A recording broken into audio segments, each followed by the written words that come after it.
तो hello all, welcome to BPSC edge.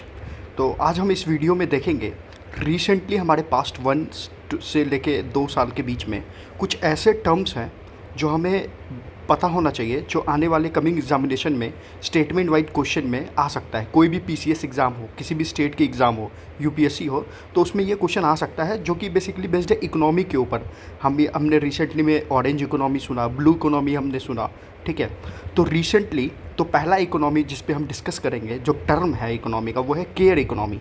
तो अभी रिसेंटली अगर हम बजट भी देखेंगे तो उसमें एक मेंशन था कि यहाँ पे अगर हम देख सकते हैं, strengthening the India's care economy. तो ये टर्म हमारे बजट में था। तो हमें सबसे पहले पता होना चाहिए कि केयर इकोनॉमी क्या होता है। तो अगर हम वर्ल्ड बैंक की रिपोर्ट को पढ़ेंगे, उन्होंने डिफ़ाइन करा है केयर इकोनॉमी को कि the care economy encompasses care work paid and unpaid, ठीक है, direct and indirect, delivered through the public and private sector, MSMEs हो गया, ठीक है, नॉन एनजीओज हो गए, ठीक है, and social and solidarity economy and house holds. तो ऑब्वियसली केयर इकोनॉमी अगर हम बेसिक टर्म में समझे, अब यहाँ पे जैसे लिखा है पेड एंड अनपेड। तो सपोज़ करो कि अगर हम घर पे हमारे यहाँ कोई कुक आती है काम करने, तो वो क्या होगा, ऑब्वियसली हमारी केयर कर रही है, कोई खाना बना रही है, साफ़ सफाई कर रही है, तो वो हमारा पेड पेड केयर इकोनॉमी में जाएगा, ठीक है। अब अनपेड केयर इकोनॉमी क्या हो सकता है कि सपोज़ करो आपके घर में कोई बीमार है, ठीक है, कोई फैमिली मेम्बर बीमार है, तो आप उसको ट्रीटमेंट करते हो, आप उसका देखभाल करते हो, तो आखिर वो भी तो एक तरह का केयर करते हो आप, ठीक है। तो लेकिन वो अनपेड है, हमें उसके लिए कोई मॉनेटरी कंपनसेशन नहीं मिलता है, हमें कोई पेमेंट नहीं मिलता है, तो वो अनपेड हो गया। अब जैसे एमएसएमईज हो गया, प्राइवेट सेक्टर हो गया, ये सब क्या है, paid paid economy, paid category में जाएगा, क्योंकि वो भी जो भी सर्विसेज दे रहे हैं, जो भी केयर दे रहे हैं, वो सब पेड है। अब आप किसी को ऑब्वियसली है, सपोज करो कोई एक प्राइवेट सेक्टर कंपनी है जो हाउस होल्ड वर्कर्स के लिए मतलब वो एजेंसी है, तो वो आप उसके पास जाओ कि मेरे को हाउस होल्ड वर्कर चाहिए ऐसे वैसे, तो भाई वो पेड इकोनॉमी में, पेड कैटेगरी में जाएगा। तो ये हमें पता होना चाहिए कि केयर इकोनॉमिक जो एक रिसेंटली टर्म में था, ठीक है।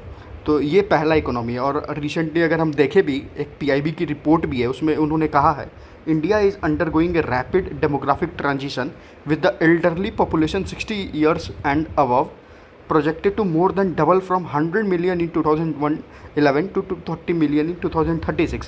ये सब स्टेटमेंट है, ये सब स्टेटमेंट वाइज क्वेश्चन में आ सकता है कि ऐसे सेम स्टेटमेंट उठा के वो हमें पूछ भी सकते हैं कोई भी एग्जामिनेशन में, ठीक है। तो फिर आगे हम देखेंगे, उन्होंने लिखा है कि this evolution indicates that bye 2036 nearly 1 in 7 Indians will be aged 60 years और ओल्डर। ये एक बहुत इन्फोग्राफिक लाइन है जो हमें बिल्कुल पता होना चाहिए, और यही सब स्टेटमेंट यूपीएससी पूछ सकता है। कोई भी स्टेट पीसीएस जो अच्छी क्वेश्चन सेट करती है वो पूछ सकता है, बीपीएससी पूछ सकता है, क्योंकि वो भी अब स्टेटमेंट वाइज पे बहुत ज़्यादा क्वेश्चन पूछ रहा है रिसेंट एग्जामिनेशन में, ठीक है। तो ये सब हमें, ये उन्होंने एक इन्फॉर्मेशन दिया है।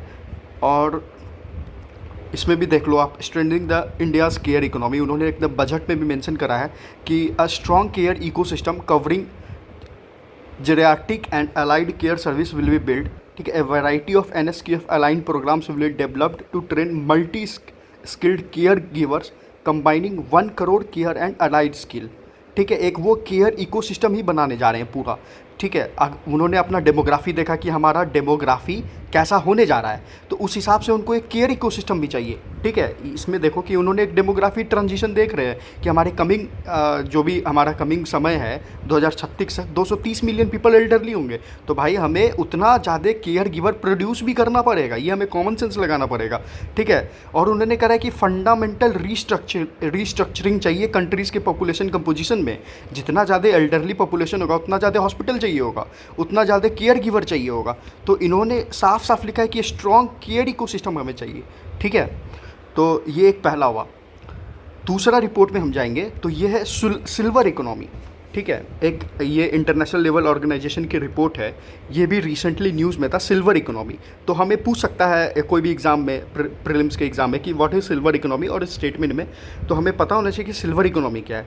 तो ये इकोनॉमी है, अगर हम आईएलओ की रिपोर्ट को पढ़ते हैं, उन्होंने डिफाइन करा है कि there is a new trend in the world of work, it's called the silver tsunami and it means more people are working past retirement age either because they want to or because they must, ठीक है, to make ends meet.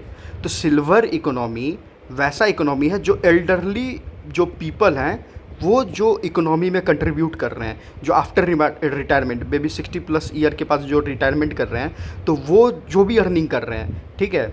और उन्होंने लिखा कि either they want और because they must, ठीक है। अब मान के चलो कोई गवर्नमेंट अच्छा एक आईएएस ऑफिसर है, ठीक है, अगर वो रिटायरमेंट के बाद काम कर रहा है तो अपने मन से काम कर रहा होगा, उनको मन चाहिए, उनको काम करने के लिए वैसा कोई ज़रूरत नहीं है, ठीक है। जो भी बेनिफिट्स उन्हें मिलते हैं तो या तो अपने मन से काम कर रहे होंगे। और जो एक मान के चलो कि एक बहुत गरीब परिवार का है, वो एक नॉर्मल सा कोई भी जॉब से रिटायर हुआ, तो भाई they must to make ends meet, ठीक है। तो एक सिल्वर इकोनॉमी, ये हमें पता होना चाहिए कि सिल्वर इकोनॉमी क्या है। बेसिकली वो ऐसा इकोनॉमी जो elderly population after retirement contribute करते हैं, ठीक है। ये हमें अच्छे से पता होना चाहिए, वर्किंग पास्ट रिटायरमेंट एज, ठीक है, रिटायरमेंट एज के बाद, ठीक है।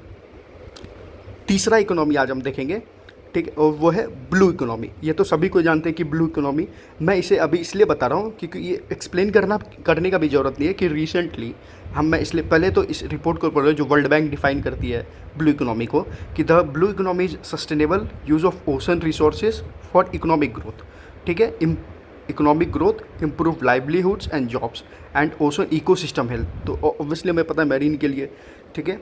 तो इससे बेनिफिट्स क्या है, रिन्यूएबल एनर्जी हो गया, ठीक है। अब पता है कि मरीन से रिन्यूएबल एनर्जी जैसे टाइडल एनर्जी हो गया, ठीक है, ओशन थर्मल एनर्जी ओटेक हो गया, तो ये सब मरीन से हमें रिन्यूएबल एनर्जी सोर्सेज मिलते हैं। फिशरीज़ तो ये तो जानते ही हैं, ठीक है। मैरीटाइम ट्रांसपोर्ट, ये सब अभी अगर हम देख लें, स्ट्रेट ऑफ हॉर्मुज़ का न्यूज़ सुन रहे हैं, ठीक है।